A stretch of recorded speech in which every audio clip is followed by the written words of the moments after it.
பேசலாம். எல்லாரும் கற்றுக்கொள்ளாத சந்தோஷமா இருக்கீங்கன்னு விசுவாசிக்கிறேன்.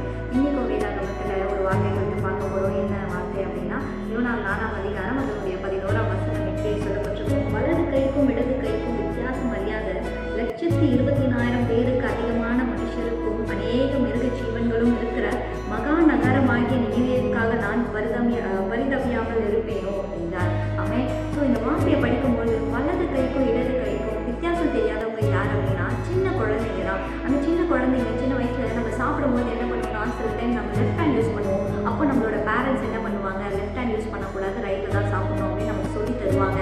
அப்போ இன்னைக்கும் நான் தவறு செய்த ஆண்டவருடைய சமூகத்துக்கு போகும்போது அவர் எப்படி எதனால என்னை மன்னிக்கிறாரு அப்படின்னா, என்ன இன்னைக்கும் அவர் ஒரு சின்ன குழந்தைய பார்க்குறாரு. உங்களையும் அவர் ஒரு சின்ன குழந்தைய பார்க்குறாரு. இந்த குழந்தைக்கு வலது கைக்கும் இடது கைக்கும் வித்தியாசம் தெரியல, அதனால தான் இது தவறு செஞ்சிருச்சு, இனிமேல் இது மாற்றிக்கும் அப்படின்னு சொல்லி தான் அந்த குழந்தைய அவர் மன்னிச்சு திருப்பவுமாய் ஆண்டவர் வந்து தன்னிடத்தில் அவர் சேர்த்து கொள்கிறாரு. இன்னைக்கு நம்ம அநேக தவறுகளை செய்கிறோம், அநேக காரியத்தை செஞ்சுட்டு ஆண்டவர்கிட்ட போய் மன்னிப்பு கேட்குறோம். அதனால ஒவ்வொரு டைமும் நம்மளை மன்னிக்கிறாரு இல்லையா? ஏன் மன்னிக்கிறாரு அப்படின்னா, இன்னைக்கும் உங்களை ஒரு குழந்தைய பார்க்குறாருங்க, அதனால அவர் மன்னிக்கிறாரு. ஒரு கைக்கும் இடது கைக்கும் வித்தியாசம் தெரியாத ஜனங்கள் நம்மளோட குழந்தைய பார்க்கும்போது ஒரு அப்பாவுக்காக நாம எல்லாத்தையும் மாற்றிக்கலாம் இல்லையா?